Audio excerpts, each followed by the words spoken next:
студиото на всяка сутрин вече е съпредседателят на Патриотичния фронт и лидер на Националния фронт за спасение на България Валери Симеонов. Добро утро! Добро утро! Много положителни теми се натрупаха към Патриотичния фронт, особено след това, което направихте с изборният кодекс. Но много хора сега се питат дали не сте новият любимец на управляващите или напротив изпълнявате ангажиментите, които дадохте пред вашите избиратели. Само накратко да маркирам тези 44 милиона, които правителството отпуска, за да бъде продължена оградата с Турция. 230 километра ще бъде изградена още. Това, което... Не. Продължава. Цялата дължина на границата. Да. Става въпрос за едни 61 км, които са на територията на Бургаска област. Това са тези пари, които вие доста ги искахте и накрая ги получихте. Да. България ги получи, не ги получихме ние. Добре, сега обаче да преминем към това. Дали не сте новият човек, който е близо до Бойко Борисов и така ще крепите управляващото мнозинство или напротив изпълнявате това, което обещахте? Най-важното е да изпълняваме това, заради което сме в Народното събрание. Аз съм прагматичен човек, технократ, идвам от бизнеса и нямам много време за губене. От живота си много време нямам за губене, за разлика от вас. Вие сте доста по-млад, може да трошите много години. За мен няма много възможности още да пилея време, така че за мен най-важното е да направим това, което сме поели като ангажимент. Ако можем. Защо казвате ако можем? Защото не сме управляващи, за съжаление не сме управляващи.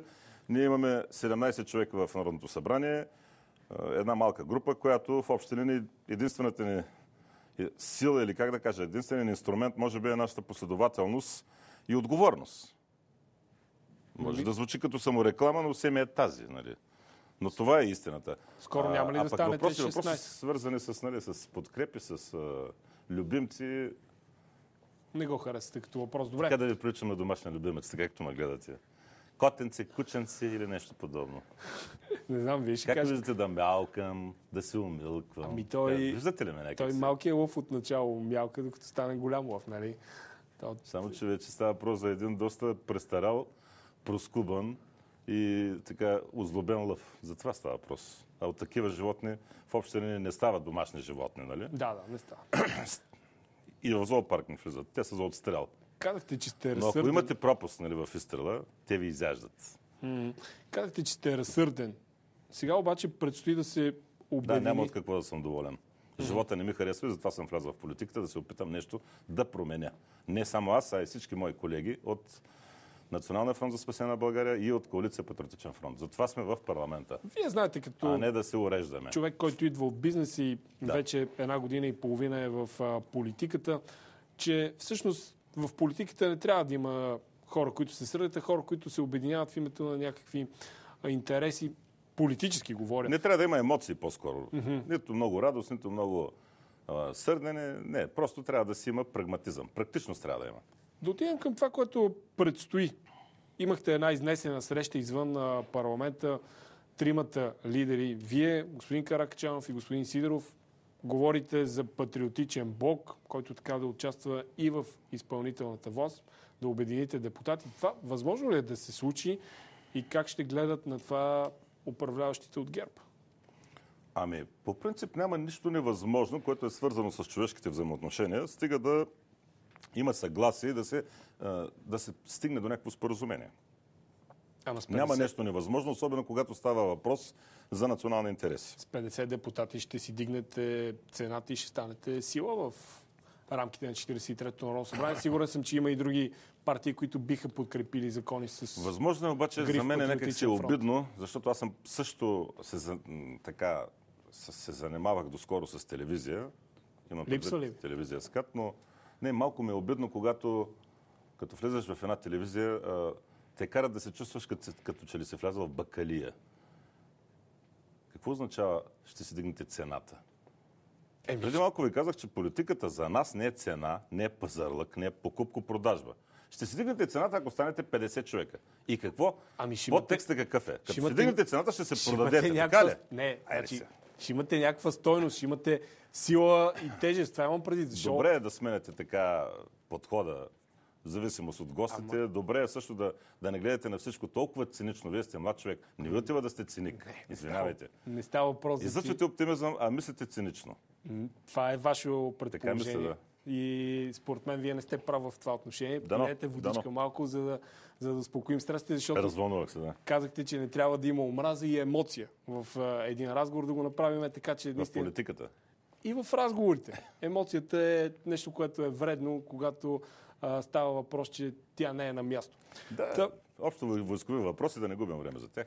Добре. Но добре е да не се гледа на политиката цинично. Добре е да се гледа все пак практично. Ама добре, и това като мантра... Означава, ще станете 50 човека и ще дигнете цената. Това като го повторите като мантра 50 пъти, че вие сте в политиката, за да оправите нещата... Каквото можем, казвам. Каквото можем. То трябва да е не съм максималист. То трябва да е на някаква цена, нали се сещате? Защо? Ами защото... Какво платихме, за да има България ограда? Нещо продадахме ли от своите идеи? Продадахме ли от своите убеждения? Оказахме ли безпринципна подкрепа? Не се ли съпротивлявахме срещу всички глупости, които ГЕРБ се опитваха за година и половина да прокарат? И не подкрепяхме ли всички добри неща, които се опитаха да прокарат? Това е така. Така. Тока дигна ли се? Не.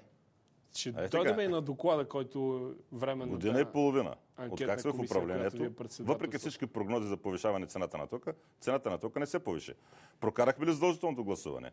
Ограничихме ли секциите от Турция?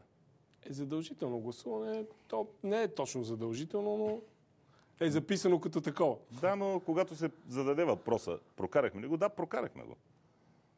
Задължително ли е гласуването? Задължително е. Ще бъде ли потвърдено на второ четене сега новата промяна? Ще бъде потвърдена. Нямайте съмнение. Добре, защо избягахте от въпроса за обединение? И това не сме го направили с цената на някаква продажба. Така че не може да ми говорите вие, нали разбирате, това трябва да става на някаква цена? Не става на някаква цена. Цената е загубеното време, нерви, това е цената. Всичко си има цена, господин Симеонов. Това се опитвам да ви кажа. Това не е пазарлък, пак ви казвам. Ако до момента някои партии, отделни политически лидери са дали един погрешен модел на българска политика, за съжаление 25 години сме свидетели как се сменят безпринципни позиции, безпринципни коалиции, безпринципни тези и така нататък, то не означава, че от тук нататък трябва да не очакваме в крайна каща да се свърши нещо. Политиката е инструмент, за да постигнеш нещо по-добро в крайна каща. Иначе за какво е тая политика? Говорите като реформатор, човек, който ще променя модела в политиката. Като Радан Кънев ли казахте? Като реформатор казах. Извинете, защото така ми се стори. Да. Не се приличаме много, но... Това вече е въпрос на личен избор. Да. В този ред на мисли за обединението и за подадената ръка. То е в името на България. Да, отговорът ми по принцип няма нещо невъзможно, стига да е свързано с определени споразумения с определени общи цели. На първо място и на база на тях да се постигне някакво съгласие. Как да се преследват тези цели. В случая целта е създаването на общ патриотичен блок, фронт, няма значение. Група патриотични партии. За момента не мога да ви отговоря дали това ще стане или няма да стане, защото сме имали само една среща с съвсем общи приказки. Да, нормално мина. Общи приказки. Да, в края на краищата аз лично съм готов да загърбя личното си отношение към Сидоров или към когото и да било. Освен това няма как, след като ние месеци наред преди изборите 2014 година сме повтаряли едно и също, че сме готови да седнем на масата за преговори с всяка партия в името на добруването на България, без не българските партии, ДПС вече и ДОСТ, нали? Няма как сега да се отметнем. То е така, ние го мислим така и затова сме седнали с господин Каракачанов на масата с Сидоров, въпреки че имаме страшно много неща, които да ни разделят, обиди, дела, физически насилие и прочее. Нали? Но всичко това, в края на края ще не го загърбихме, още с сядането се разбрахме, то даже аз предложих просто за миналото да не говорим, защото стиснахте ли си ръцете? Ще има жертви, ако се почнем да говорим за миналото. Стиснахте ли си ръцете? Стиснахме си ръцете, естествено, както и с вас, както и с всеки друг, нормално. От това обаче за сега не мога да изкарам новина, не следва нищо за сега, защото това беше един първи разговор. А дали ще стане, дали няма да стане, това е вече въпрос на допълнителни разговори. Защото има страшно много неща, които принципно не разделят. Това е крайна русофилска позиция на Атака въобще не се нрави, трябва да ви кажа. Защото за нас позицията на един патриот трябва да бъде българофил. Той не може да е русофил, не може да е американофил, не може да е туркофил. Така че там Атака, ако иска да правим нещо съвместно, ще трябва да си коригира много сериозно позицията. Това е вашето условие. Естествено, да. Нищо различно от това, което до момента сме говорили. Трябва да се спре с тези флаш-мобове, как да го нарека там, клек-шопове и прочее простоти, защото това обижда всички, нали, които са наоколо. Аз не искам тези негативи да се прехвърлят върху Националния фронт, върху Патриотичния фронт и така нататък. Така че съвсем общо, съвсем предварително. Далече сме още, но като цяло имаме отворена тема за разговор.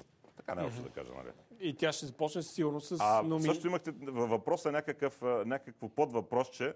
Дали това ще се... Да, така го казахте вие. Дали ще се хареса на ГЕРБ и на управляващите? Да. Не ми дреме. Ето отговора. Не ви дреме. Естествено. Всяка партия влиза с нейна програма, с нейни принципи, с нейни цели. И търси съдружници в постигането на тези цели. Ако ГЕРБ също подкрепят примерно тези неща, които ние смятаме за приоритетни, както го направиха при приемането на програмата на правителството, добре дошли, ще се стиснем ръцете с тях. Ние сме се стиснали ръцете с ГЕРБ. Ако с реформаторите също имаме общо, да, ще се стиснем ръцете. БСП също да, и с тях сме имали общи инициативи.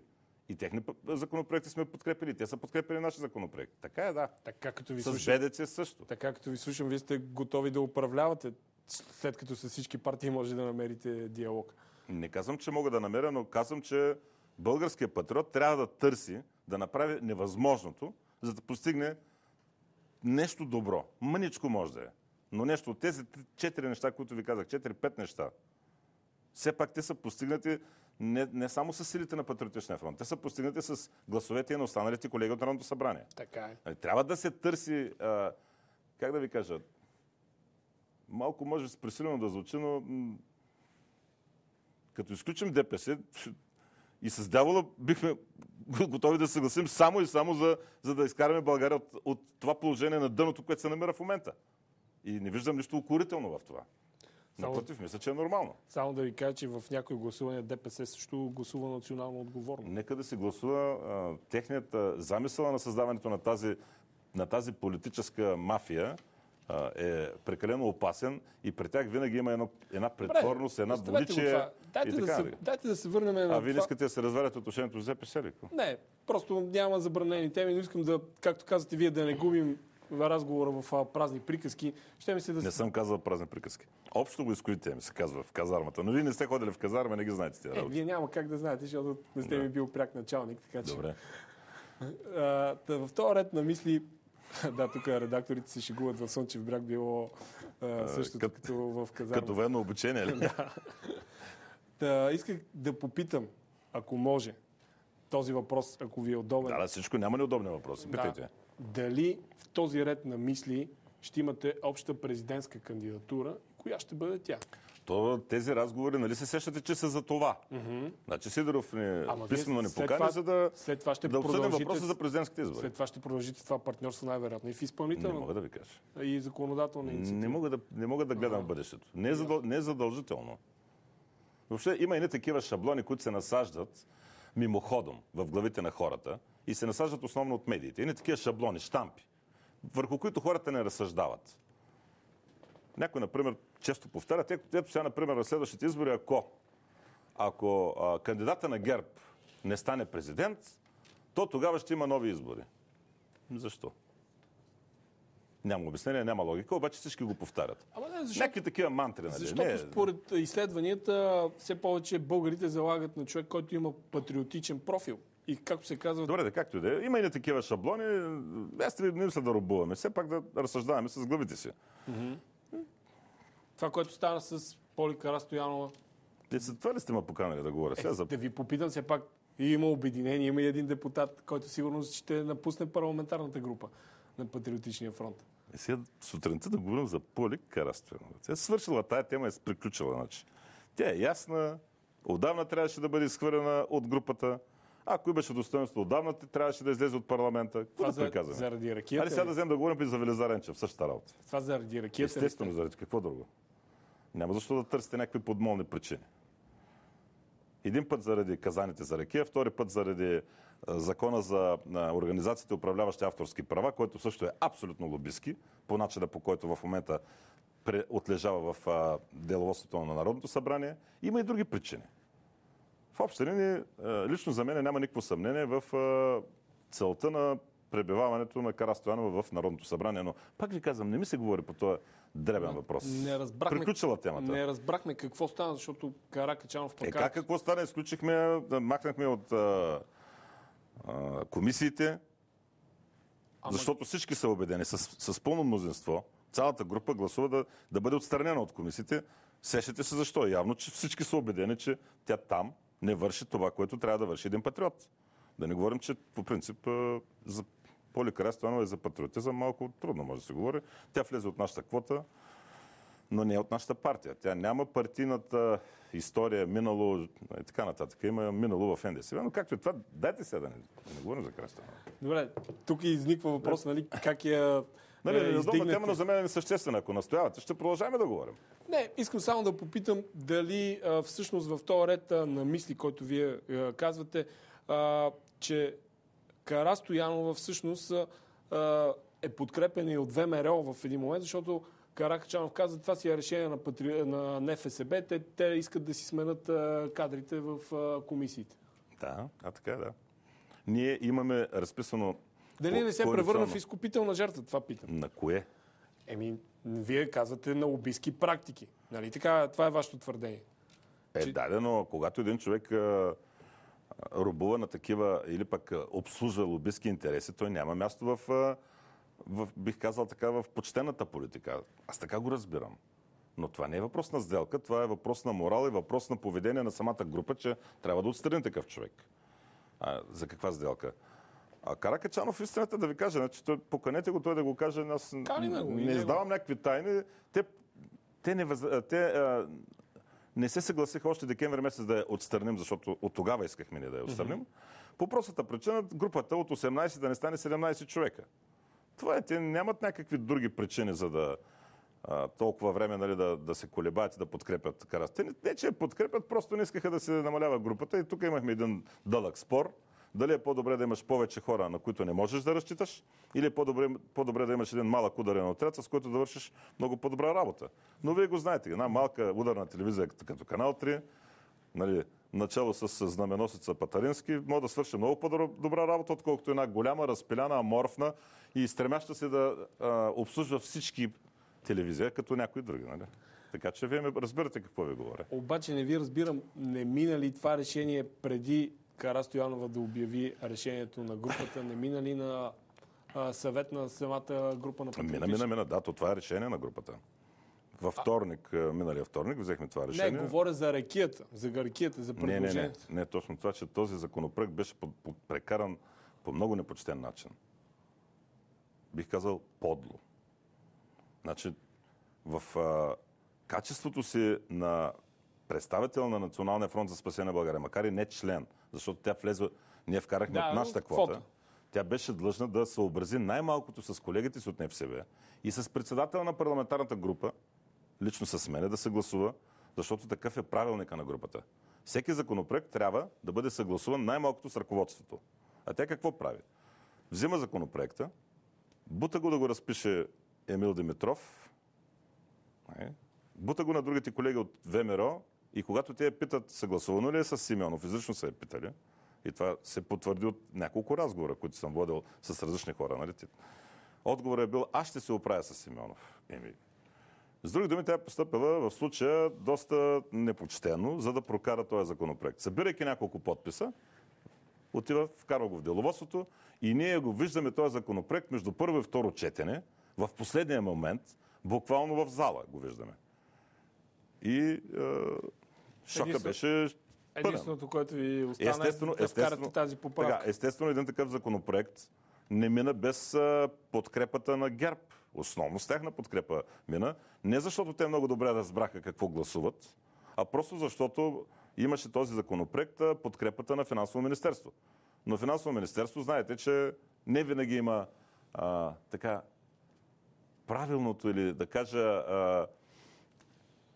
разумното схващане за законодателството в България. Много често Финансово министерство се подлъгва в желанието си да осигури по-голям бюджет се подлъгва към законопроекти от рода на данък уикенд, които предизвикват общонародно недоволство.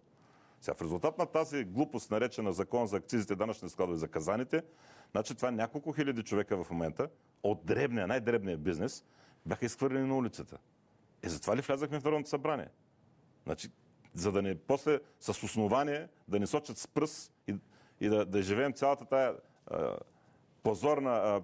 позорно, да живеем позора от това, че наш член е входирал това нещо. Друг е въпрос обаче в тези казани каква ракия се вари, дали тя... Чудесна. Ма? По-добра от тази, която се вари в Пещерска гроздова или в Сис Индустрис. Не споменавайте марки. Извинявайте, обърках се. Понеже сте телевизионер. Значи по-добра ракия, защото ракията от големите винпроми се прави от спирт и от есенция. Огромните количества.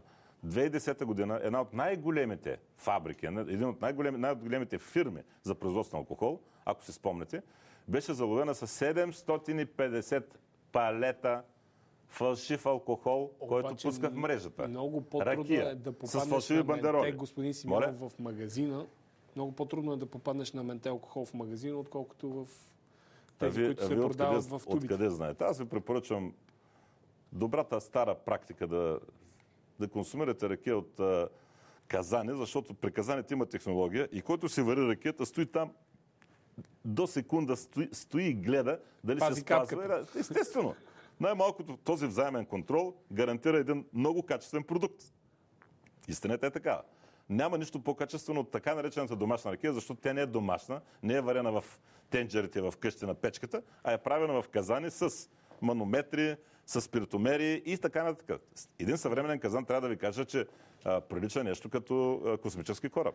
Помните обаче какво се случи в Якоруда, нали? Което няма нищо общо с казаните. Знаете ли с какъв алкохол? Това са тези туби с ракии, които не се контролират. Знаете ли какво е имало в тези туби? Ето другата заблуда на обществото, която големите медии насъдиха. Вярвам, че Канал 3 няма да стане клакьор в насаждането на тази грешна, на тази лъжа. Истината, че в тези туби имаше метилов алкохол. Метилов алкохол в количества достатъчни да умъртвят хората, които изпият 100 или 200 грама. И такъв беше случай. Те не са пили кой знае колко много. Метиловия алкохол, примерно 200 грама са достатъчни вие да се отидете от този свят. Така. Този метилов алкохол не може да се направи в селски казани. Не може. Той се прави единствено в големите дестилерии. Защото той се прави от меласа. Това е кубинската захарна тръстика, остатъка от нея. Така. Той се прави от дървесина. Той се прави при едни много сериозни технологии, които няма как няма ги тези технологии в селските казани. С други думи, този метилов алкохол е направен в точно големите фабрики, които освен ракия имат възможността да произвеждат и спирт за горене и такъв технически спирт, който се използва, а може и да е вносен. Но не е от домашен казан. Добре. Да не заблуждаваме хората. Искам да ви върна, понеже времето ни напредва и към една друга любима ваша тема. Говорихте в началото за създаване на резервати. Сега пък това, което предлагат в парламента в обезлюдените села да бъдат заселени бежанци. Как лично вие гледате на една такава подобна идея? Защото това предложение от Реформаторския блок, а знаем, че вие сте Реформаторския блок. Сега, в това за резерватите не е вярно, което казахте. Аз не съм говорил за създаване на резервати. Вие ме бъркате ме с един долу-горе набор, Красимир Кънев се казва, от Български хелзински комитет. Един малко опулен такъв с бяла коса. Виждали ли сте го? Виждал съм. С него ме бъркате, ма не си приличаме. Те говореха, че Валери Симеонов говорил за създаване на резервати.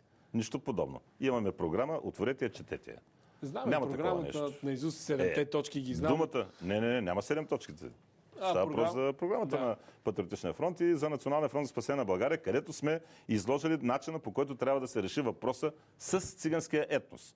С неговата престъпност, с неговото приобщаване, с принципното разделяне на групи.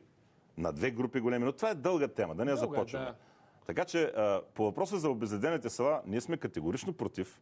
Не само в тези села, но където и да било в България, даже и на улица Цар Симеон в София, да се заселват хора с чужда култура, с чужди ценности, хора без култура, хора без ценности, защото много голяма част от тях са такива. Става въпрос дали тези хора в един момент няма да станат заплаха за националната сигурност. Както ставаме свидетели във Франция и Брюксел. Аз мисля, че става въпрос за едно невярно тълкуване на изказване на Иван Иванов, нали, за това говорим. от реформаторския блок. Аз вчера говорих с него, той ми каза, моите думи са изопачени. От труд. Това каза той. Я не знам истина не е ли, но поговорих се с него, той каза нищо подобно. Превратно са предадени моите думи. Аз не съм го искал това нещо. Тогава кажете. Ще го питате него. Сега аз няма да му ставам адвокат, но по принцип, ако питате каква е позицията на Патриотичния фронт, категорично против заселването с араби, негри, африканци, мароканци, не знам си какви още. Ще имате ли реакция за това, което предстои в София на 18-ти? По софийските улици ще има София Прайд. Значи, ако чакате да отидем и да ги подпукаме с бухалки и с камъни, няма да го направим това. Значи... Но протестът ни е категоричен срещу разрешението за този парад. То вече е на лице този протест, връчане на Фандъкова. Ние сме категорично против демонстрацията на друга сексуалност, освен тази, която Господ, природата и нормалното развитие на човечеството са ни определили. Ние по никакъв начин не можем да подкрепяме. Ние сме против това да се парадира с тази сексуалност, защото... Понеже казахте природата, далеч съм от мисълта да ставам адвокат на някой, но понякога природата е по-силна от това да... Значи, да на бъдеш вас... такъв какъвто искаш. Може би ви е лесно в едно комфортно студио, добре осветено, климатизирано, да правите разсъждения по този въпрос. Но аз искам да ви питам, след няколко години, когато се задумите и имате дечица, и децата ви видят как се целуват едни мъже с разноцветни перуки и ви питат, тати, какво става? Искам да ви питам тогава, какво ще им отговорите? Това, между другото, е крайно и мислите, кое че... ще е крайно? Това, което казвате, вие мислите, че не подлежи на оборване. След като присъства в живота... Как ще присъства в живота? Нека се присъства в техните чаршафни истории там. Защо трябва да се парадира с това? Това е другия въпрос. Нали? Значи... Трябва ли да има показност? Нали за това? Парада е показност. Да, така. Парада е, вижте ме, аз съм различен, аз държа на моята различност и аз налагам по този начин своята различност на всички останали. Защо ще ми я налагат? Откъде на къде? Добре. Стана интересен на разговора на финала. Но ако вие, примерно, споделяте другата теза, ще поканите депутата Георги Кадиев, който направи скоро партия, който води жена си и децата си на гей паради. Не го знам той какъв. Добре, друг път ще спориме по тази тема, обещавам. Валери Симеонов в студиото на всяка сутрин. Ние продължаваме с нещо, което предстои. Събор на българщината, който ще се състои в Ирин Пирин в Разлог. Повече подробности вижте в следващият материал и видео, който ще бъде тук в студиото.